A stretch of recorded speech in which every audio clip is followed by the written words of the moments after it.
Hey guys, welcome back. This is episode 7 of Red vs. Blue with Scott and Andrew. Thank you to everybody who's been listening to the show, who's been talking to people about the show, who's been sharing it. We've seen a little bit of an uptick in listeners and some downloads. So that does mean that you guys are getting the word out there and that people are listening to this. So that's very exciting for us, and we want to thank you guys for doing that. If you do want to find our show, you can find it on iTunes. You can find it on Spotify. You can email us at redvbluepodcast@gmail.com. You can send us questions, you can send us concerns with crappy arguments, or if you don't like things that we said, you can give us ideas on what you'd like to see us doing in future shows. Maybe you have ideas for guests. Maybe you want to be a guest. Maybe you want to be on the show. Email us and tell us. That would be very exciting for us. So let us know. If you have music you want us to play, send us your music. We will play your music. You will have your music heard on a different platform. This week was great. We did not have a guest this week. We were supposed to have a good friend of ours. Her name is Emily. We were supposed to have her on this week. She wasn't able to make it, so it was just Scott and I. The show still went very smoothly. We spoke about the Mueller investigation, and for some reason, I do not know why, but if you listen to the show, you'll notice I keep calling him Mueller.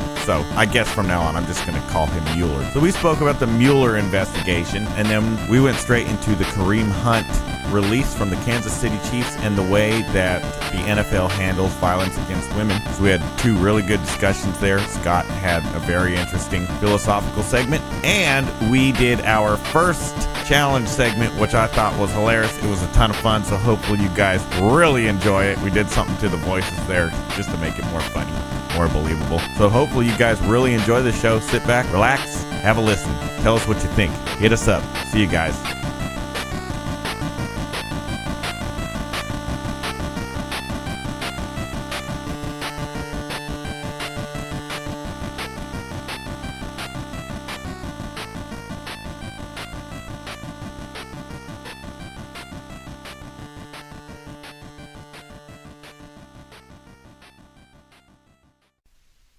All right, we're back for episode 7 here with Scott Ferguson. How's it going, Scott? Did you have a good Thanksgiving? Oh, yeah, absolutely. How about you, Andrew? I did. I had a really good one. My family came over to my house this year, which typically I go over to their house, but it was kind of cool to do it at my house. Part of the reason is they have a cat, and I'm deathly allergic to cats, but it was a really good time. It was just me, my mom, and my dad, real low-key, but it was nice. I enjoyed it. So I take it they didn't bring the cat? They did not bring the cat, but they brought their 3 dogs. It was a madhouse. Don't you already have 3 dogs? Yeah, oh, it was awesome. Yeah, it was a little farm. 3 big dogs, too. Yep, yeah, they've got, so I've got 3 big ones, and then they've got a big one and 2 little ones, so it is fun. It's cool. Nice. How was yours? What'd you do? Oh, well, I stayed in San Diego. Typically, I'll go back to Flagstaff. Most of my family lives in Flagstaff, but it's about 8 hours, on the road each way. Yeah. And so I've kind of grown tired of that. So I definitely want to be there for Christmas. So Brian is actually coming back to Flagstaff with me for Christmas again. Brian Simpson, our guest from episode 3. Yeah, that's awesome. He'll be doing a thing, a show in San Diego one night, and then the next day we'll leave, and then which is nice because then I don't have to swing up through Hollywood to pick him up. Yeah, that makes it pretty simple. Yeah. So since I definitely wanted to go on Christmas, and I just feel like all that long driving's bad for my back because I'm getting so old.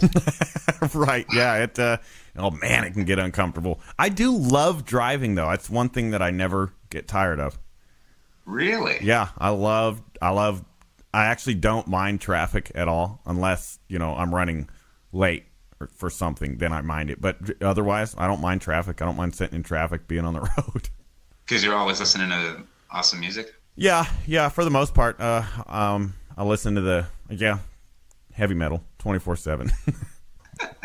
We're supposed to be quiet about that though, because most people don't like heavy metal. So they don't. Yeah, well, we can talk about liking it. We just can't play it. Then I think we'll lose probably over 10,000 of our listeners. Right. You know what? But I don't care. Right, because I'm not doing this for the damn listeners. Yeah, and we don't care about our listeners. We regard them as lowly. Nice. Just kidding. We love you people. What do I mean by you people? Oh, that came out perfectly. So, Scott, so you are not watching football today. Your team is playing right now. You are a 49ers fan. Mm-hmm. How are they doing this year, Scott? They're doing very poorly as a result of a lot of injuries. So. Yeah, that sucks. It's Garoppolo at quarterback, right? Yeah, Jimmy G, he got injured right off the bat pretty much after the first 3 games or something. Mm-hmm. And then our second string quarterback got injured. Oh, jeez. And third string actually seems to be doing all right. But, they're just not winning any games at all. So, yeah, well, I think part of the problem is when you have Janine Garoppolo playing quarterback for the 49ers, Janine Garoppolo. Oh, such a perfect fit in there. Well, we also lost Jarrett McKinnon, a star running back that we just signed. Yeah. Right at the beginning. A lot of injuries this year, man. A lot of big injuries this year. And I think on the line, too. But I don't know. I don't keep up with it that much. But. Hey, did you, just out of curiosity, and maybe it was just a PR thing, a PR stunt. I honestly don't know what it was, but did you see the Cleveland Browns were talking to Condoleezza Rice as, as a possible head coach position? What? Yes. Have you heard of this? No, I don't know what you're talking about at all. Oh, well, that's basically who was it that was talking about it? So they were talking about this on Sports Talk Radio here in Dallas on the Fan. This is the first time I'd heard of it. Now I haven't done any research into it, and it's probably pointless anyway because it's not going to happen. I just don't understand. Well, that's the Republican way to go about it. Well, I just don't understand the burn. Oh man, I knew something like that was coming. You got to stoke the tensions every now and then. Yeah, it's just crazy that they would even be on the table. That's ridiculous. Yeah. Geez. But it is the Cleveland Browns. I know. I mean, really, how can they go wrong? They can only go up from here, right?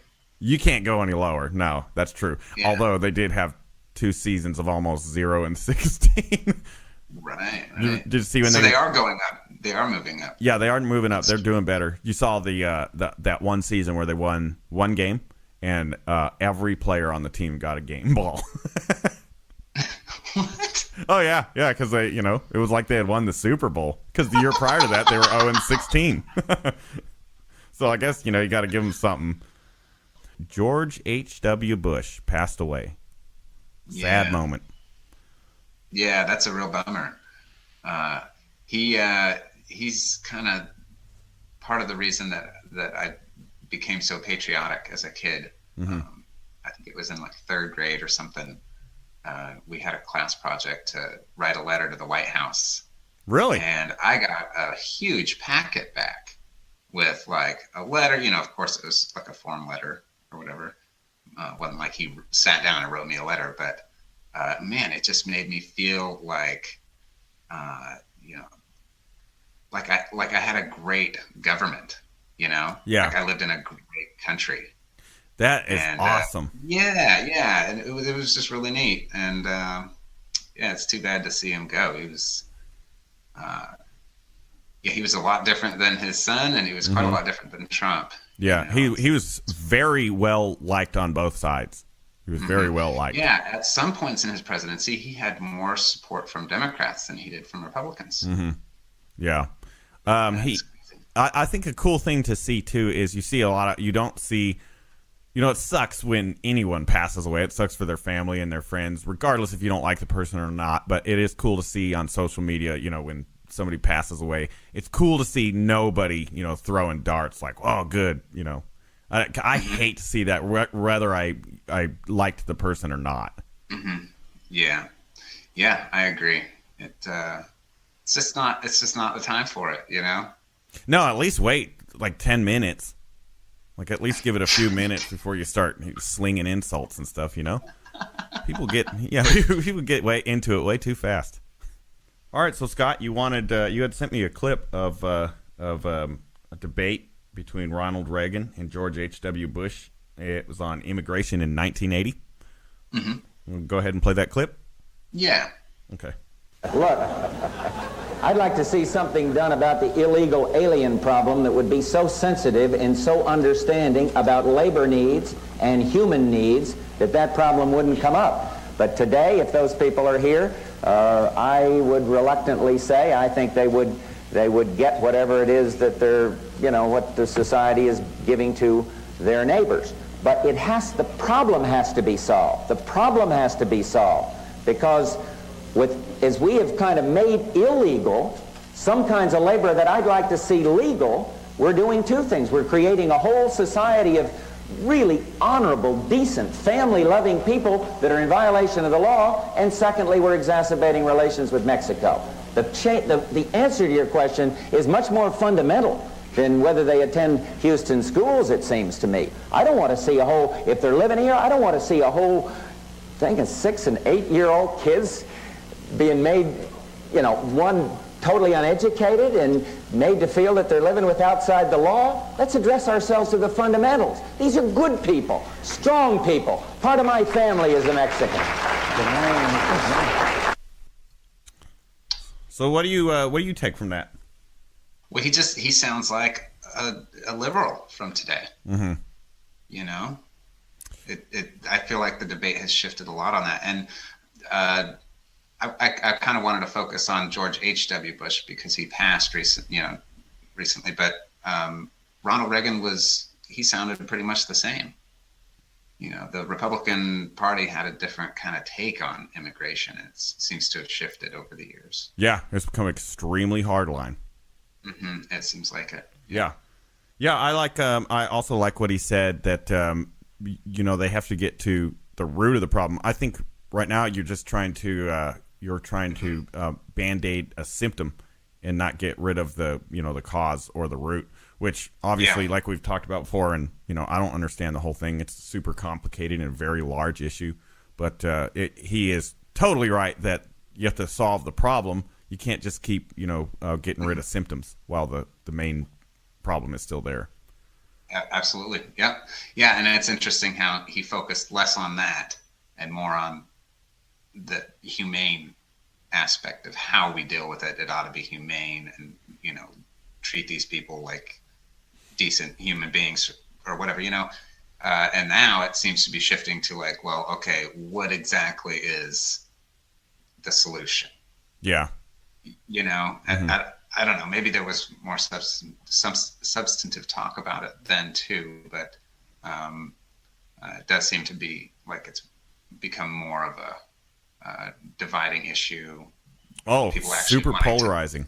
Always hearing about, we need to address comprehensive immigration reform, mm-hmm. Because we've constantly just been kind of letting it happen. Yeah. It's exhausting. It's such a huge, long, ongoing issue. It's just so exhausting, And God, yeah, to be an expert on that, it would be exhausting for sure. I wonder, the people that are experts on it, I wonder if basically that's all you can be an expert on. I mean, there's so much to it that... Well, I think that's true about a lot of things. Yeah, that's true. If you really want to be an expert, you have to actually dedicate most of your life to it.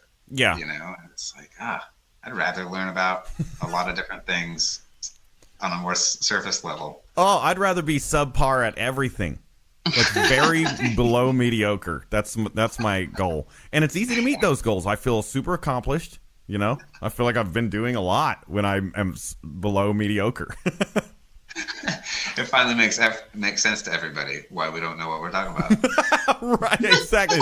Yeah, those guys don't know what they're talking about, but I can't put my finger on why. If they would just explain why they don't know what they're talking about, I might be able to, get on board with what they're doing.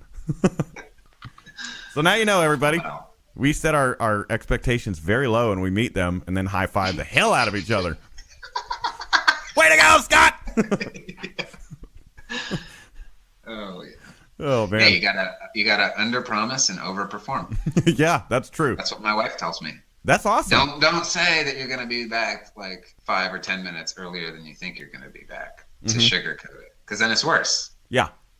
When you're late. Yeah, that brings up a very unfortunate. So whenever I go to my parents' house or, I go hang out with them or do anything like that, I always tell them I'm going to be there by this time. And I'm always late. Every single time. It never fails. I'm always late. So the time that I tell them I'm going to show up gets later and later. So then the next time I show up, they're going to be like, oh, what time do you plan on getting here? I'm just going to say 2 a.m. the next day. If I show up any time before that, I'm the world's greatest son. I get the coffee mug with the world's greatest son. Nice. Yeah, that's a winning recipe. Yeah. So, do you want to get into this Mueller investigation? Well, yeah, I was kind of wondering what you thought about. I don't know how much you've been keeping up on it, or but boy, it certainly seems like Trump might have been colluding with the Russians. Up until now, there's been nothing really, but now it's like unless Michael Cohen's lying. But really, so it boils down to how Roger Stone was talking to this guy Jerome Corsi, who's gonna go to jail probably for lying to the FBI, and he says that he discussed these emails and the release of these emails, and then the next day, Roger Stone talked to President Trump. And it was like a 15-minute conversation, I guess. And he just claims that it just never came up. Oh, yeah, right. I saw that. Even though Trump talks about, he's talking about it in his campaign rallies about Russia. If you're listening, I hope you can find 30,000.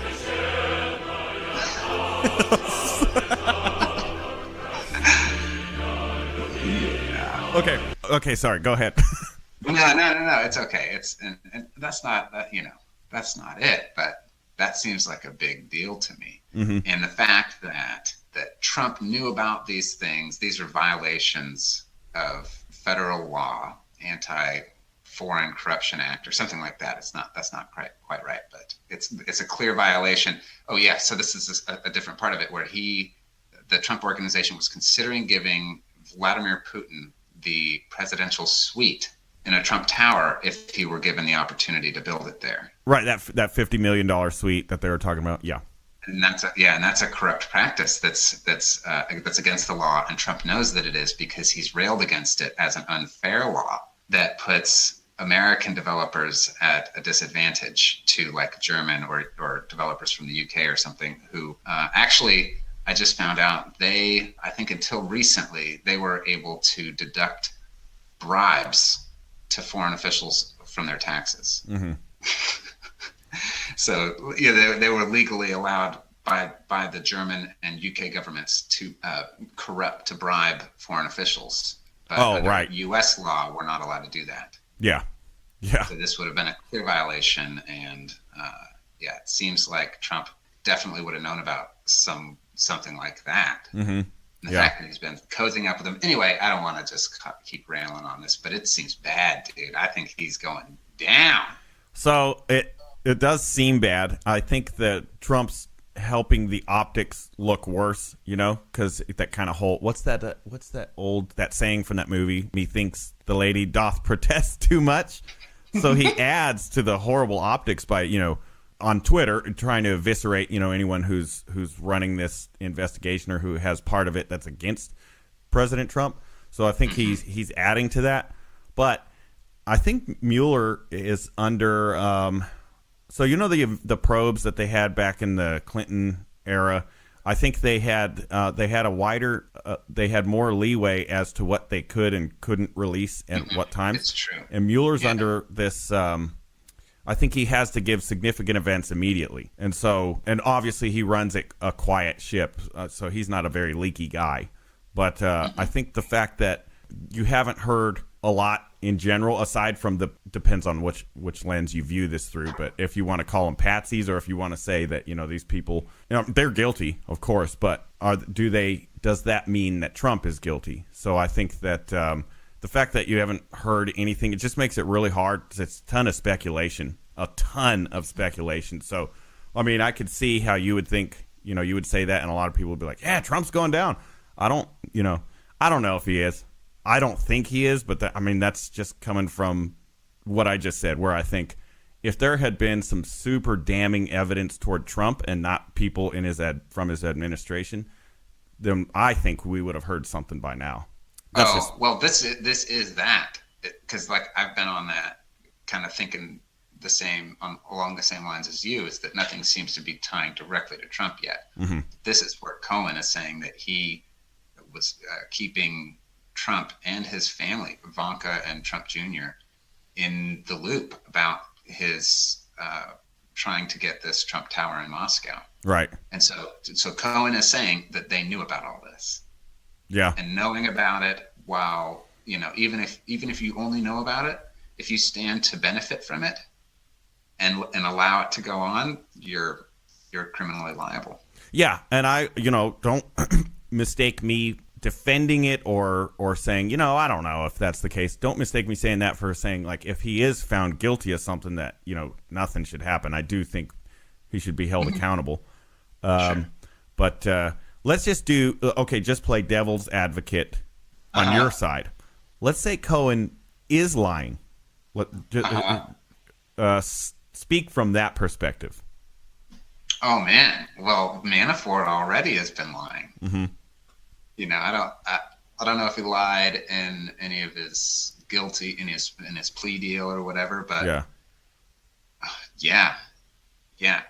I would definitely be surprised, but it's certainly possible. Mm-hmm. I think the problem with it is that Mueller's team has evidence from a variety of sources and things, sorts of different ways of corroborating each event. Yeah. So they have a pretty good idea, I think, of who's lying and who's not. That's how they basically know that Manafort was lying. Right.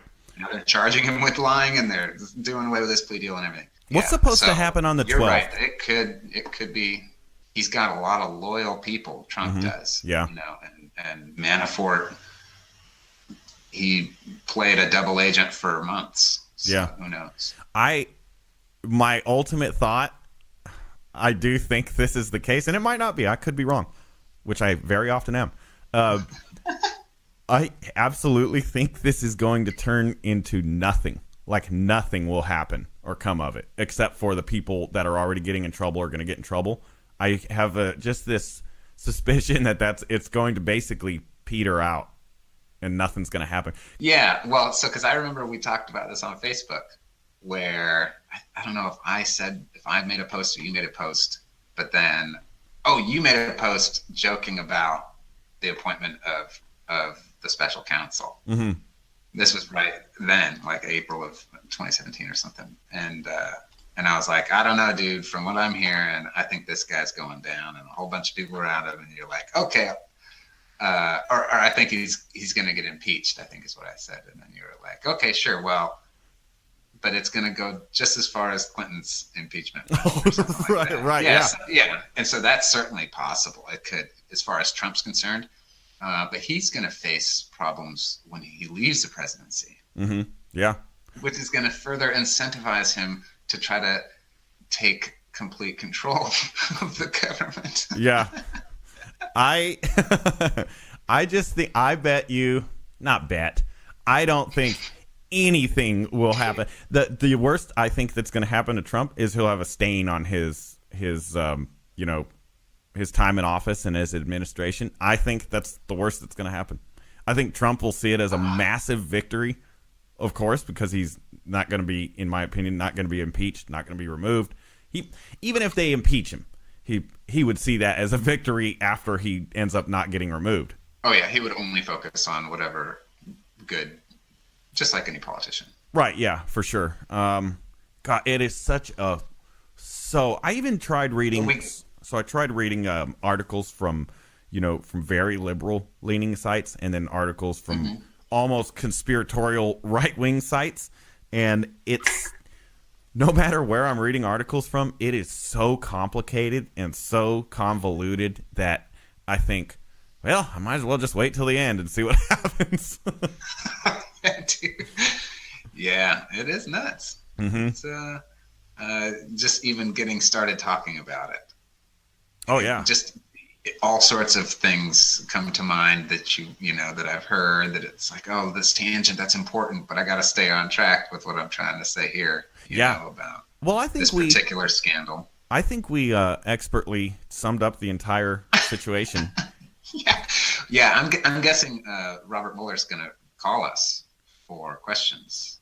I wouldn't be surprised. I would be surprised if he did not. If anybody wants somebody who's subpar and less than mediocre on their team, call me, Andrew Pettit. Yeah, me too. Right, and Scott. But so we got to put some kind of stakes on this, Andrew. Oh, okay. So we're gonna do You think nothing's gonna happen? Correct. Of course, aside from all the little guys going down. But you said he might even get impeached. So I need to make. The House. They only need 51 members of the House. Yeah. So I need to make my. You said we're talking 51 members. Sorry, 51% or whatever. We're talking heads, so we have to make these these. We have to, yeah, because otherwise we're just saying things. Right. We don't want to be those guys. No. Okay, so my prediction is no impeachment, nothing to Trump. No impeachment, no nothing. He carries out his 4-year term. Yes, that's my prediction. With no kind of and the special counsel investigation completes, and he is basically not proven to have done anything illegal. Right. I will put a caveat in there that the special investigation may find questionable activities, but that nothing they can, not enough for them to go after him. Okay. That's my prediction. And let's hear yours. My prediction is that he will be impeached. Even there are some, like a lot of Democrats that don't.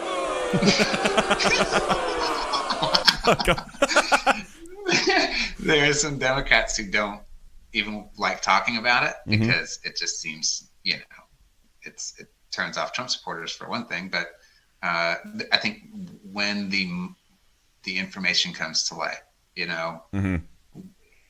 gonna have to. They're gonna feel compelled to. Yeah. And so, and they might even get some Republicans to come along with them. Yeah. I don't think that he'll get convicted, though. So I think it's going to be almost like a constitutional crisis. People are going to be really angry. Yeah. But I don't know. I think if he did get convicted in the Senate and removed from office, I think that a lot of people would probably take to the streets. I think it would be bad. Either way. I would prefer he got removed from office, but I do think there would be a short-term there'd be rioting and stuff. You're probably right. Bad. Yeah. I would hope that wouldn't happen.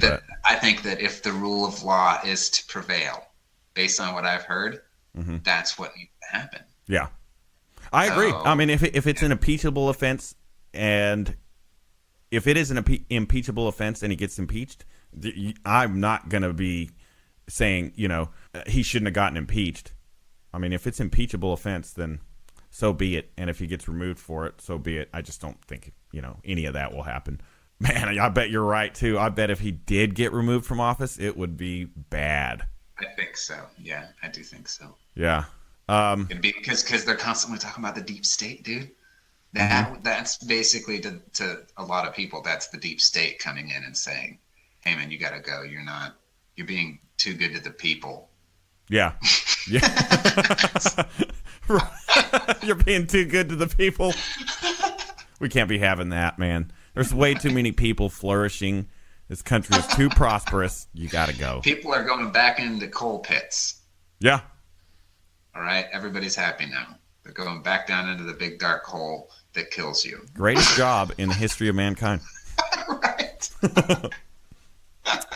Okay, so what's the consequence of losing the bet? What's the consequence? Exactly. That's what we need to. See, this is the kind of stuff that we need to do before we do the podcast. Right. Okay. Well, how about this? We're gonna have a good idea right away. Go, Andrew. Whoever loses has to punch themselves in the groin. No. Okay, that's the best I could come up with. No, we have to. Oh, we have to read off a paragraph written by the other person. That's actually pretty good. Okay, cool. I like that. And it doesn't matter. Nice. It doesn't even have to be a political paragraph. It can be about anything. Oh, right. Yeah. Okay. Oh, this is going to be horrible. Come on. Stay strong. Trump cabinet. So, okay. Well, cool, man. That's exciting. I can't wait to see. For one, I can't wait to see the outcome of it because I'm sick of hearing about it. Mm-hmm. This is so long. Yeah, I can't say that I'm sick of hearing about it because every time I open my phone and look up the news, I'm hoping that it's that bombshell. Right. We got a couple of them. So, did you get a chance to? Did you read about Kareem Hunt for the Kansas City Chiefs? Well, I've heard about it. I didn't actually sit down and read about it, but I watched the video the other day. Did you watch that video? Yeah, if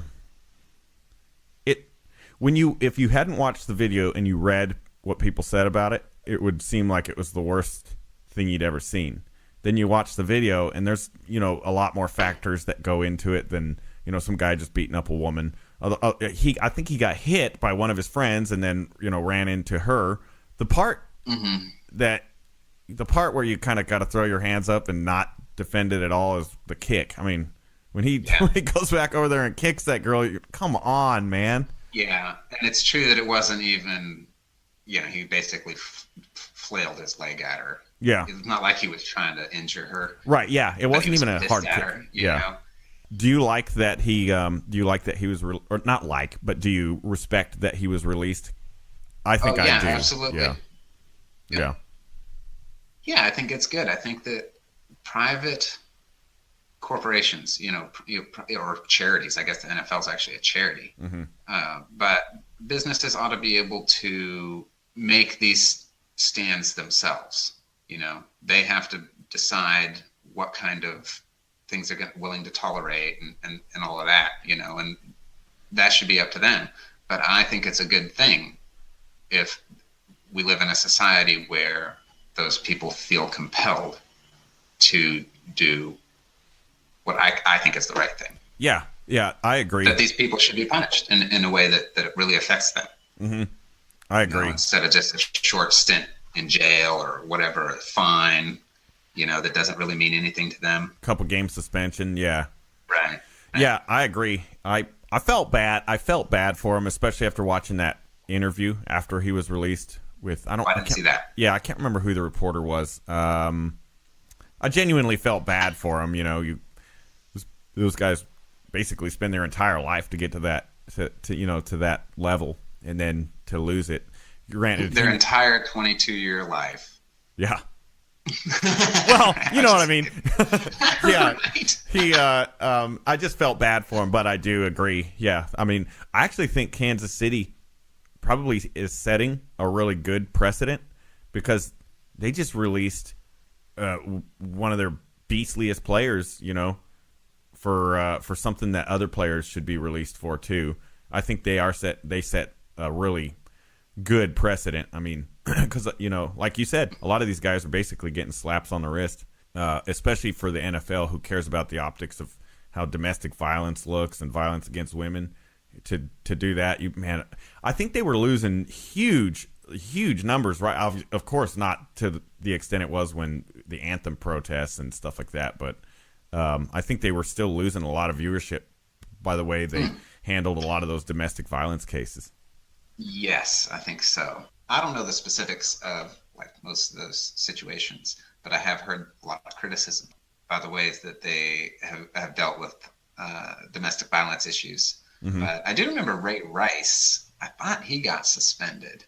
I saw the video of that one. I think he punched his girlfriend in the face. Oh yeah, dude, that was a terrible one. Yeah. Yeah, that seemed worse than this one. Yeah, that one was real bad. So his contract was terminated by the Ravens in September of 2014.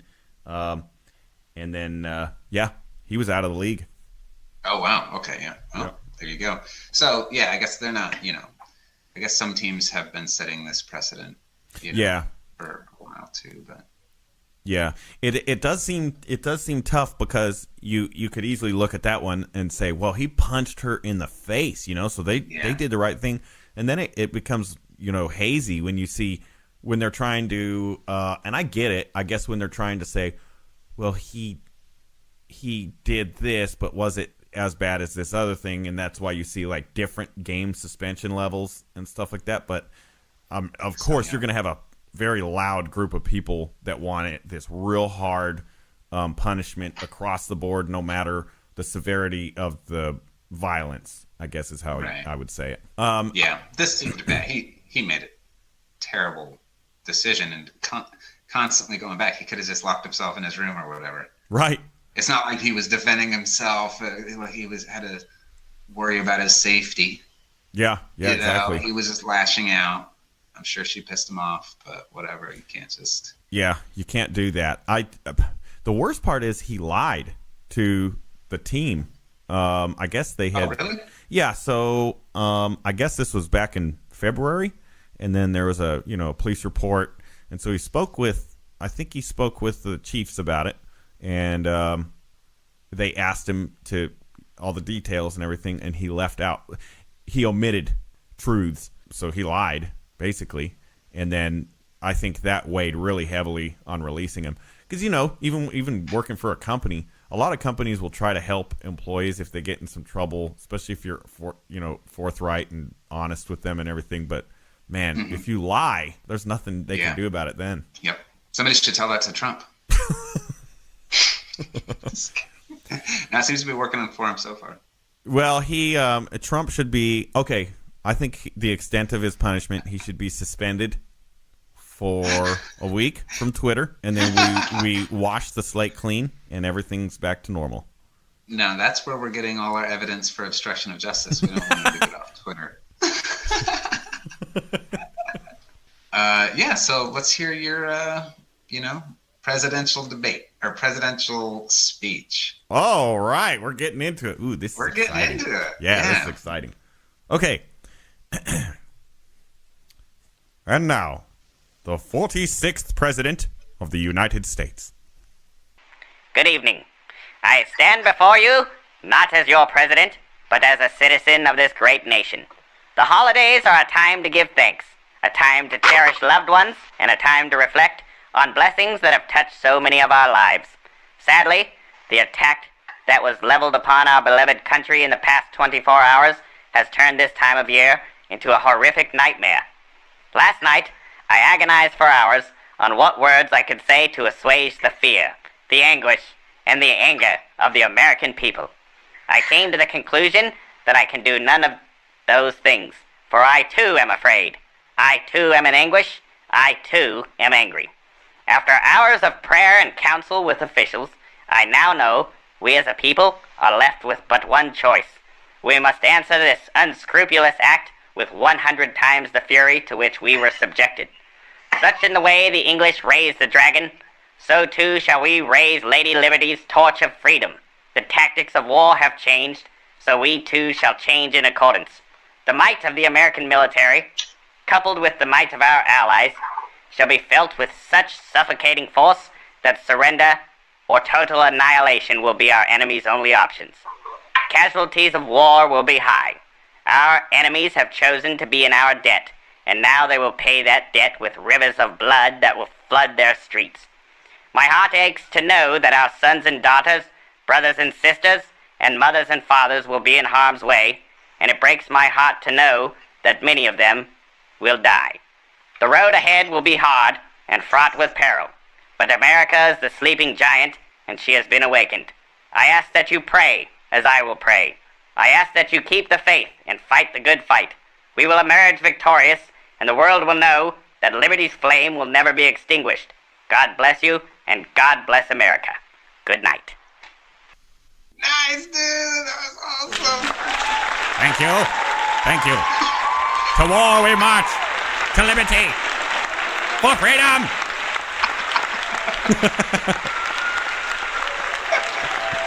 Thank you. And you. Yeah, that was nice, Andrew. And you. And you. Thank you. Thank you. Oh, dang it. No! I gotta cut that out. No. Leave that in. You can't cut that out. I just booed my own damn speech. That's the rules. All right. What'd you think? You like it? Yeah, dude, that was awesome. Sounds like you had a good time with that. Yeah, thanks, man. I especially like the rivers of blood in their streets quote. I'm glad that we don't live in that world. Yeah. Oh, man. Wouldn't that be terrible if that was an actual speech that was given now? Oh, for God's sake, that'd be awful. Trump says some crazy things, too. Yeah. You know, like fire and fury like the world has never seen. Mm-hmm. Or the likes of which. That's so funny when he says that. Yeah, that's old school right there, man. Right. So, yeah, I can imagine if some sort of terrorist attack happened. Yeah, if there's some sort of terrorist attack. What you said and what, he would say, probably not that different. You're probably right. Do you think that the Trump cabinet team would reach out to me and hire me to write his speech? Yeah, you could work right alongside Stephen Miller. Oh, that'd be amazing. I'd love it. I'd be in heaven. You know who Stephen Miller is? No, but he sounds awesome. He sounds awesome. All right. Okay. Oh, man, is it my turn? It is. Are you excited? I am excited. I didn't even try to do a voice. I didn't know I was supposed to do a voice. You know what? No, you don't have to. Because you're going to do the voice, right? Right. Yeah, I'll put something over your voice. I'll just like male to female or something. I mean, not that there's anything wrong with my voice. It's like not nasally at all. And I wanted to go with the like the droopy cheeks president voice. You know, the Nixon. Yeah, I wanted to go with the Nixon voice. I don't know why I didn't do that. All right. Okay. And now, the 46th President of the United States. Thank you. The world will be much better prepared to deal with problem nations and organizations when we move away from the current anarchic, competitive international system to one that is based on cooperation and the rule of law.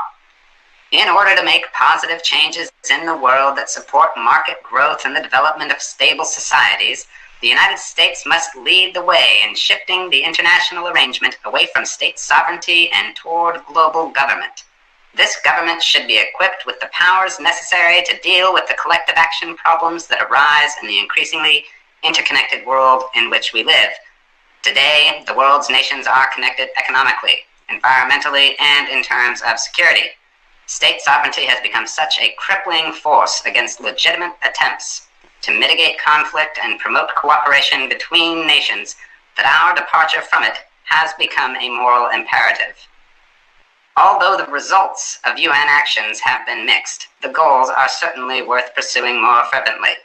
The two main reasons for the United Nations' lack of effectiveness are the relatively minuscule budget and the fact that 5 permanent members of the UN Security Council, the United States, Britain, France, Russia, and China, all hold veto power over any of the Council's decisions. Because of this, whenever any of them disagree on an issue of significance, the Council is unable to act. The civil war in Syria would be a difficult situation even for a robust world government to deal with. But it's made all the more difficult when 2 of the permanent members of the UN Security Council engage in a proxy war by actively promoting opposing sides of the conflict. We have seen the same problem in Bosnia, Iraq, and many other places around the world. A world government would approach these situations single-mindedly with the intent of ending the violence and stabilizing the country politically and economically. The civil war in Syria and the resulting refugee crisis reminds us that the health and well-being of the people in the developing world is more critical than ever before to the health and well-being of those of us in the developed world. The rise and rapid spread of ISIS is just as much a result of American foreign policy as it is an outgrowth of Saudi and Iranian religious propaganda. We stand a much better chance of winning the hearts and minds of the Saudi and Iranian youth if we relinquish our role as world police to an overarching authority that is comprised of and responsible for the people of all nations. A world government would have the ability to integrate the national security apparatuses of the different nations and to act on that intelligence in the interests of global security. For many, the idea of a global big brother evokes a Kafkaesque concern about the submission of the individual to the secretive and noble state bureaucracy. But Kafka grew up in a much different world than the one we live in today.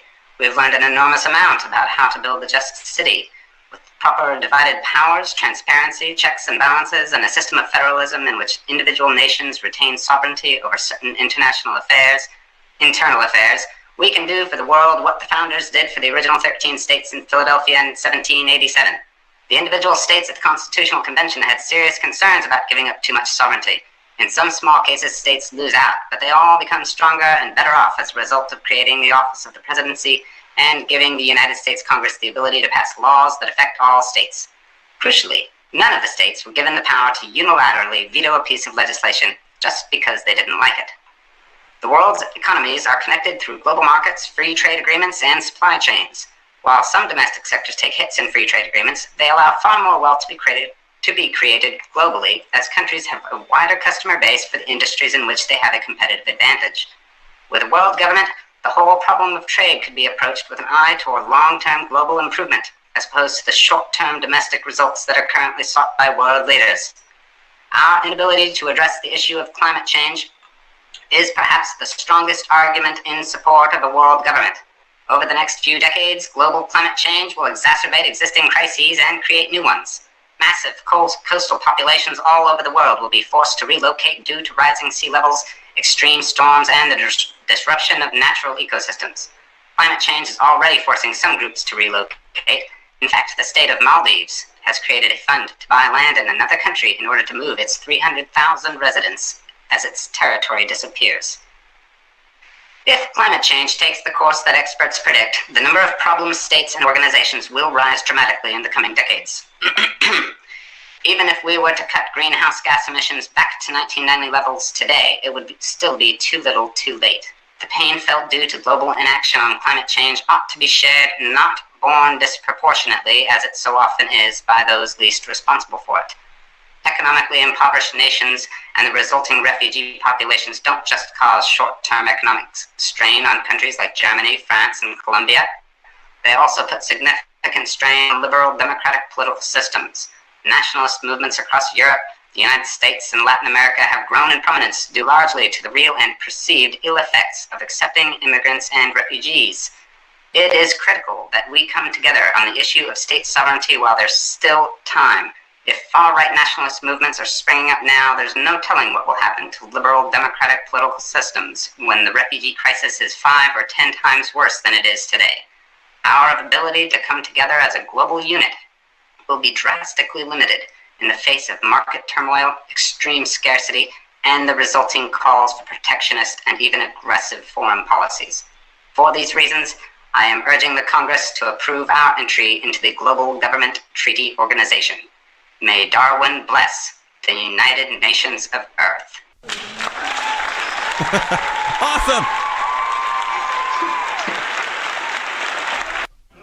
Oh man, I didn't practice that. I didn't think it was going to be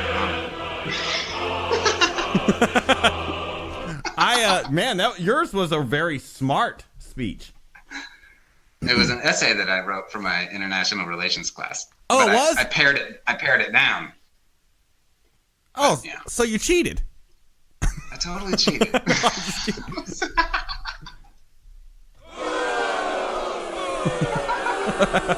Oh, that was really good, man. I like that. That was really good. Well, thanks. What do you think about it? I didn't know you were an NWO guy.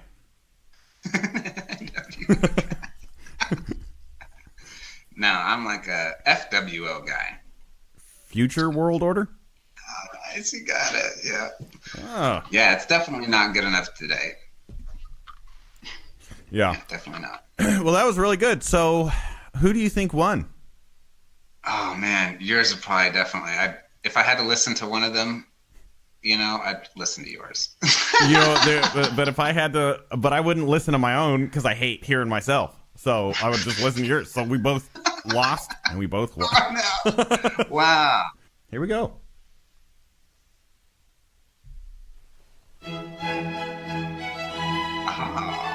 And now, introducing Scott Ferguson, playing Scott Ferguson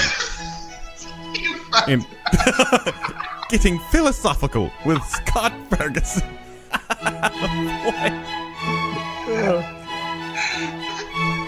With Scott Ferguson. Yeah. Starring Scott Ferguson. I said playing. Yeah, right. Playing with starring. Okay, so hey, this is a fun one, Andrew. I have a question for you about souls.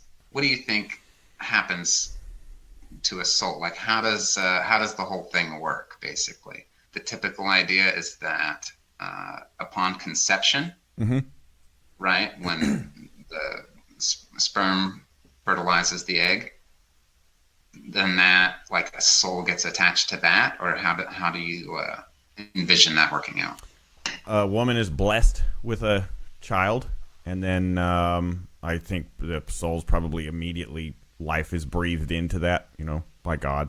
So it would be, I guess timing-wise, it would just be immediate upon conception. Conception, okay. Yeah.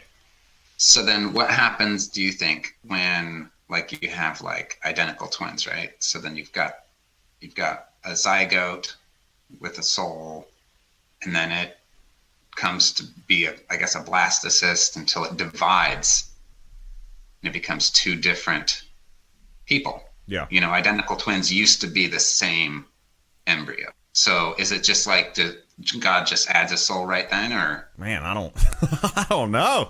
It's interesting. I don't know. I don't have a damn clue. Because there's another medical condition known as chimerism. But a chimera is something where it's like there were two, like, fraternal twins, but then one of them gets subsumed or consumed by the other. Yeah. So it totally, and what happens is, like, in one case, this lady, she apparently, her uterus. So what happens when one of these embryos gets consumed by the other during development is the one that gets consumed becomes some organ system, some subsystem within the larger body, human body, right? So the one that consumes that's the DNA that you'll find in every system of the body except one system.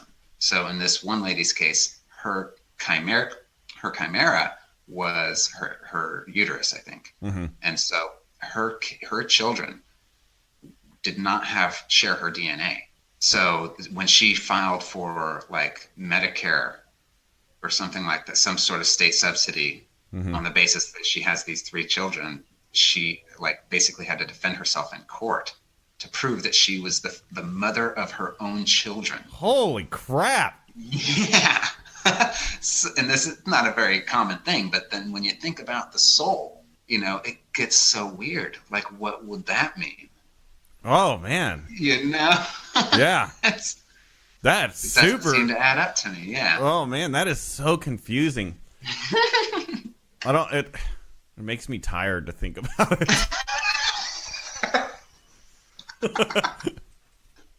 Yeah, that's crazy. I don't know. I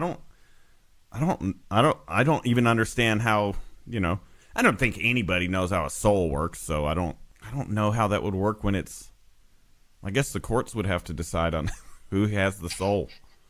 Who has the soul? Well, the justice system works without the belief of souls. Oh, that's true. That's true. So they can't be bogged down with petty garbage like that. All right, which one of you wants the soul?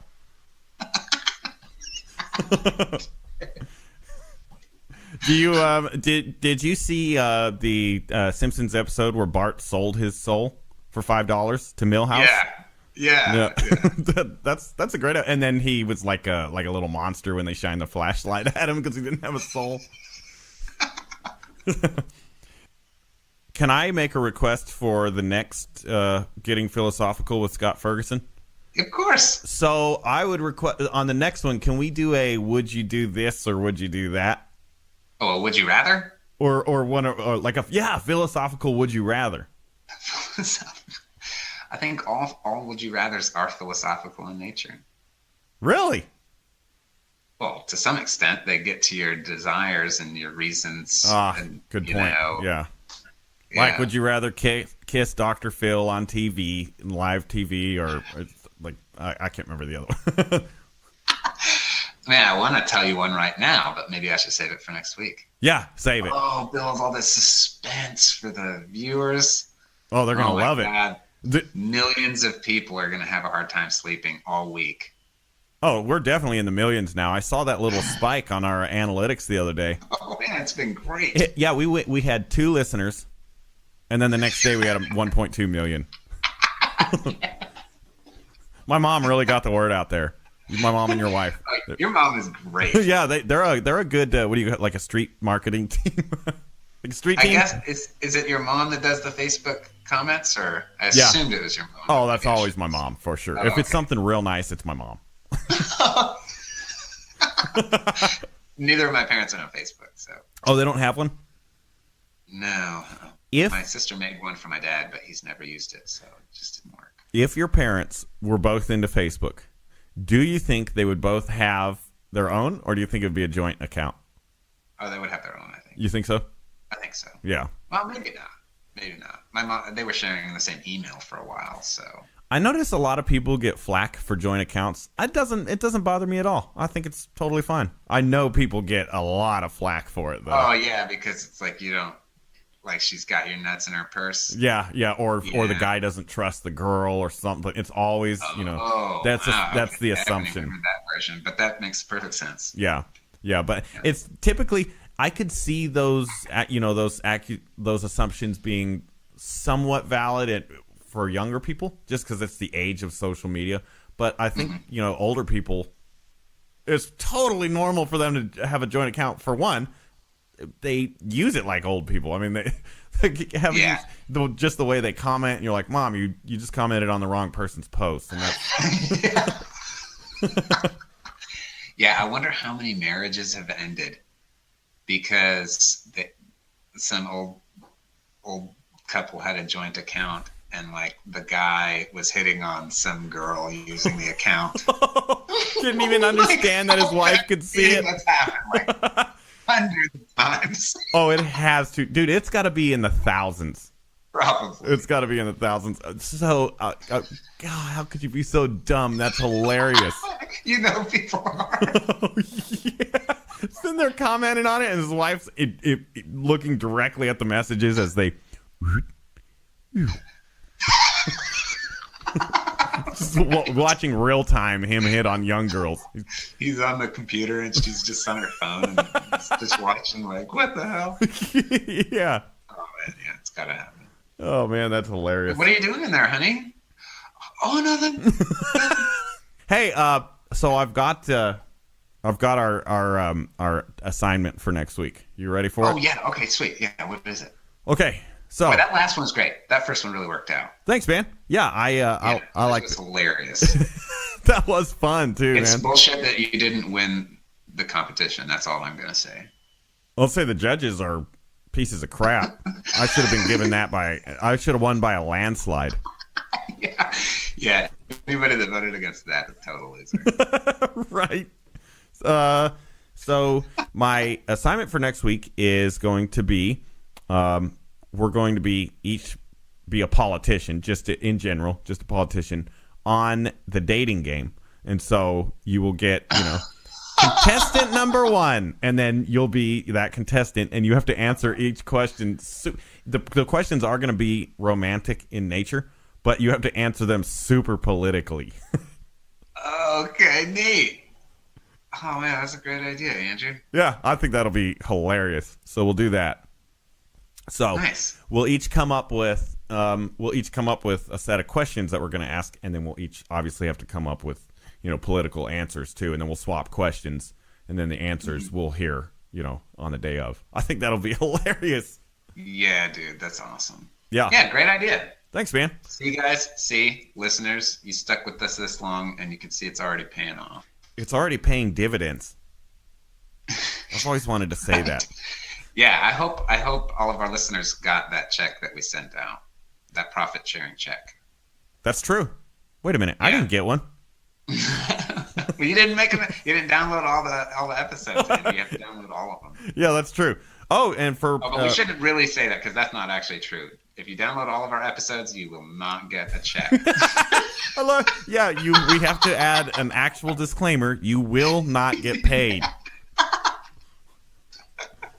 Man. Or maybe that's a really good marketing strategy. Hey, if you download all of our episodes, how would they even prove it? We don't even know who downloads them. Right. We just know it's some guy in Ireland. Screenshot or something, tell us when it happened, and then we can check that, and then we can pay them like a portion of what we're making.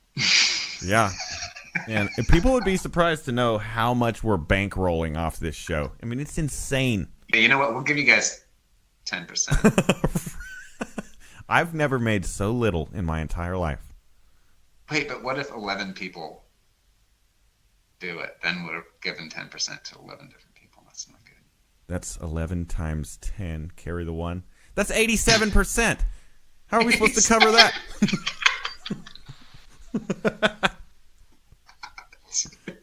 I think that's I'll have to give credit where credit's due. That's a Howard Stern joke. He always does like terrible math on his show. It's hilarious. So just before we jump off here, we want to say, and I haven't said it in the last one, and it's exciting. You can find our show on iTunes and Spotify now. Yeah. I checked us out on Spotify. You didn't do the cheering. You can find us on iTunes and Spotify now. Damn it. I gotta do it again. No. You gotta keep it. So that everybody knows how long it took you. You can check us out on iTunes and Spotify now. There we go. Perfect. Well, that was enjoyable. I like that. I like that episode a lot, Scott. We didn't even have a guest, and it was still a lot of fun. I was kind of nervous on how it would turn out. Going from having guests consistently to not having one, but I thought that was great. I thought that turned out great. Yeah, I thought it was good. I was expecting you to say that it was nice to not have those lame guests, and that we could just talk about fun stuff. Yeah, I just wanted to be nice, but honestly, yeah, it is nice to be able to speak factually about stuff and expertly on everything we've spoken about without having these morons on here screwing up the show. Well, that's cool, man. I'm definitely looking forward to the next one because this one was a lot of fun. I think kind of getting in a little bit of a rhythm here. We keep releasing these on Tuesdays so people can have something to look forward to, and we'll be consistent so everybody can look forward to every week. We'll have one coming out. Yeah. Yep, this one was great. I'm happy with that. I'm actually going to share it on my personal Facebook. Yeah, me too. That's awesome, man. Well, cool, man. I'll see you at the next one. All right, thanks, Andrew.